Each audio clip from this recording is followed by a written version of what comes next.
Ku bismillah di kawitan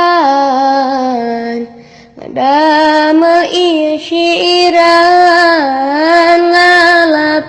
berkaku jenengan Allah anu ngarahmatan sholawat sareng salamna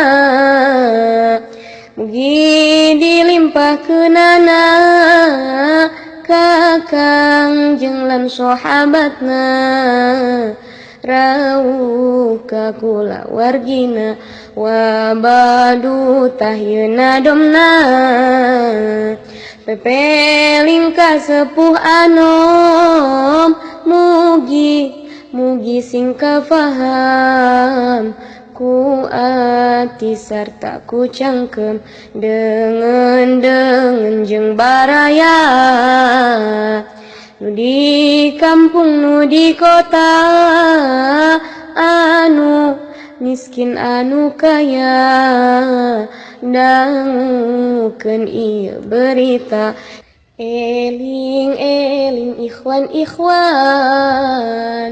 urang sing waspada pisan kana perbawana zaman poma ulah rek nurutan sabab di zaman ayeuna loba jalma nu sasarna hirup nasakama-kama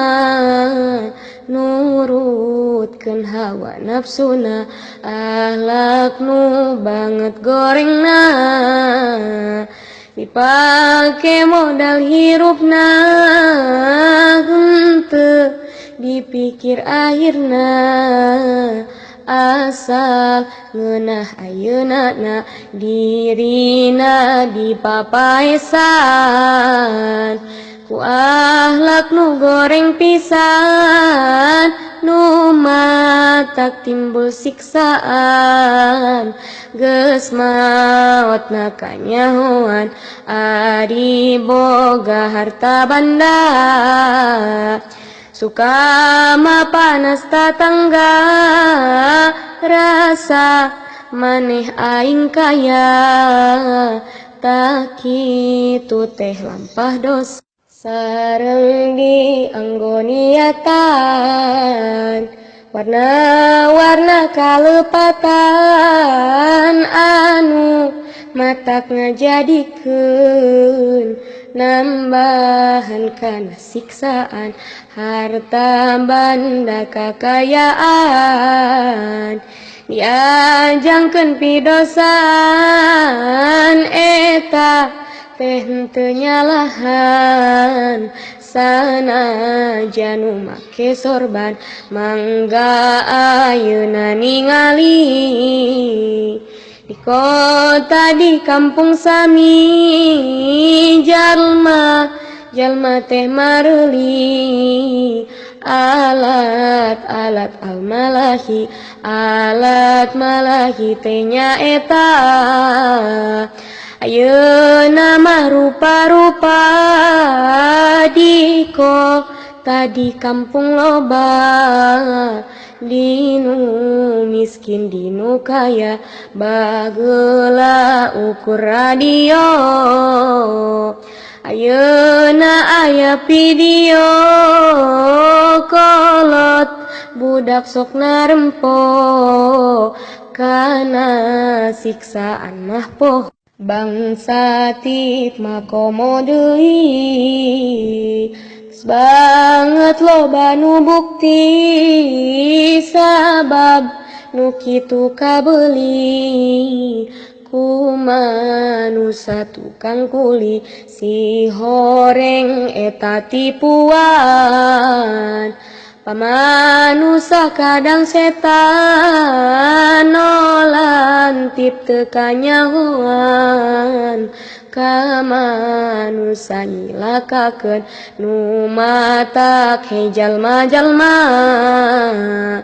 urang teh sing ati-ati setan tara katingali sok nyongcong ka jero ati hate teh sok nyalunyuan kana jalan pibayaeun sareng nasok diwegahan kana jalan pibagjaeun para ibu para bapak ayeuna mah geuning nyata sato teh lebih berharga daripada tuang putra sabab ari tuang putra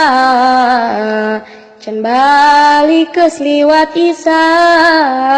bapa teu gaduh curiga ka anak keur diperkosa tapi ari kahayam mah teu kaot eueuh teh susah hate nasok banget riweuh boa hayam teh kucareuh hayam can balik geus asar kana hate asa bencar matak guyur salelembur sok nyarek batur sakasur hei saudara sakalian geura mangga tinggalian jalma zaman ieu pisan resepna teh kuluyuran komo mun aya tongtonan sok dijieun kasempetan membuat happy-happyan lelaki dan perempuan. Hei dulur-dulur sadaya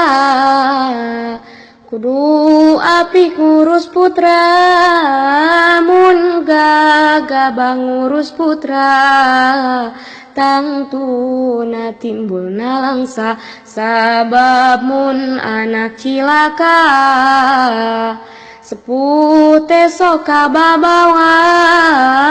numa takhri bapa-bapa anak urang pelihara anak jangan dibiarkan anguran mah papagahan ku ilmu keagamaan besalamet teu nyalahan mun urang teu tiasa mamatahan tuang putra pasrahkeun we ka ulama ahli sunnah nu utama dulur-dulur taringali ayeuna mah geuning bukti lalaki awewe sami oratna henteu baruni.